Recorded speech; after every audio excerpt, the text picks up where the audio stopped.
Socrates' trial. You know, he was tried by the Athenians for corrupting, for failing to worship the correct gods and corrupting the youth of Athens by like teaching them stuff and asking them questions, you know, which is a great way to corrupt people. And so he knew the trial was coming. And Athens wasn't a very big place. It only had about 25,000 people. Everybody knew everybody. Everybody knew who the powerful guys were. And everybody, including Socrates, knew that the trial was a warning to like get out of town, right? So we're going to put you on trial in 6 months, and the potential penalty is death. Got that? It's like, so Socrates had a chat with his compatriots, and they were contemplating fair means and foul to set up a defense for him so that he could, or to leave, so that he could not be tried and put to death. And he decided that he wasn't going to do that. And he also decided that he wasn't going to even think about his defense. And he said why, and this is quite an interesting thing. He said why. He told one of his friends that he had this voice in his head, a daemon, a spirit, something like that, that he always listened to, and that was one of the reasons he was different from other people, because he always listened to this thing. It didn't tell him what to do, but it told him what not to do. It always told him what not to do.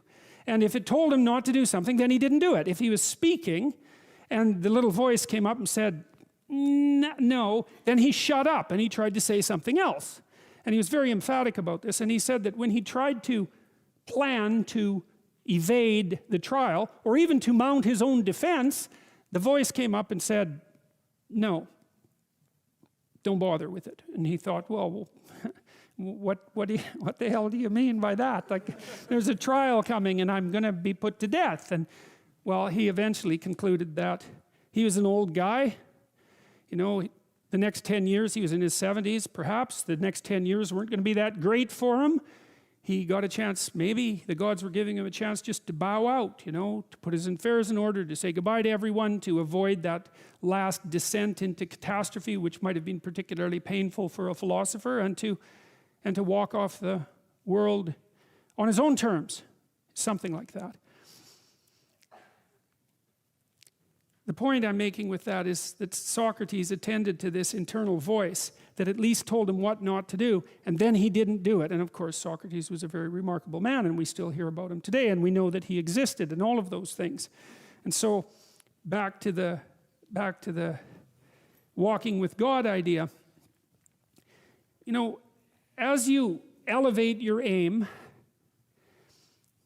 you create a judge at the same time, right? Because the new ideal, which is an ideal you, even if it's just an ideal position that you might occupy, even if it's still conceptualized in that concrete way, that becomes a judge because it's above you, right? And then you're terrified of it, maybe. That's why you might be afraid when you go start a new job, right? Because this thing is above you and you're terrified of it, and it judges you. And that's useful because the judge that you're creating by formulating the ideal tells you what's useless about yourself, and then you can dispense with it. And you want to keep doing that, and then every time you make a judge that's more elevated, then there's more useless you that has to be dispensed with.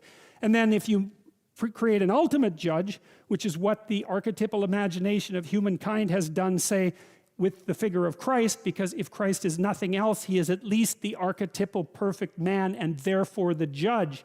You have a judge that says, get rid of everything about yourself that isn't perfect. And of course, that's also what God tells Abraham, right? He says to be perfect, to pick an ideal that's high enough, and you can do this. The thing that's interesting about this, I think, is you can do it more or less on your own terms. You have to have some collaboration from other people, but you don't have to pick an external ideal. You can pick an ideal that fulfills the role of ideal for you. You can say, okay, well, if things could be set up for me the way I need them to be, and if I could be who I needed to be, what would that look like? And you can figure that out for yourself, and then instantly you have a judge. And I also think that's part of the reason people don't do it, right? Why don't people look up and move ahead? And the answer is, well, you know, you start formulating an ideal, you formulate a judge, it's pretty easy to feel intimidated in the face of your own ideal. That's what happens to Cain versus Abel, for example. Then it's really easy to destroy the ideal instead of to try to pursue it, because then you get rid of the judge. But it's way better lower the damn judge if it's too much. Like if your current ambition is crushing you, then maybe you're playing the tyrant to yourself and you should tap down your ambitions, not get rid of them by any stretch of the imagination, but at least put them more reasonably within your grasp. You don't have to leap from point 1 to point 50 in one leap, right? You can do it incrementally. But I really like this idea. I think it's a profound idea that the process of recapitulating yourself continually is also the process of, it's a phoenix-like process, right? You're shedding all those elements of you that are no longer worthy of the pursuits that you're valuing. And then I would say, the idea here is that as you do that, you shape yourself ever more precisely into something that can withstand the tragedy of life and that can act as a beacon to the world. That's the right way of thinking about it. Maybe first to your friends and then to your family. It's like it's a hell of a fine ambition, and there's no reason that it can't happen. Every one of you knows people who are really bloody useful in a crisis, and people that you admire, right? Those are all, you can think of all those people as you admire as partial incarnations of the archetypal Messiah. That's exactly right. And the more that manifests itself in any given person, then the more generally useful and admirable that person is in a multitude of situations. And we don't know the limit to that. But people can be unbelievably good for things, It's really something to behold.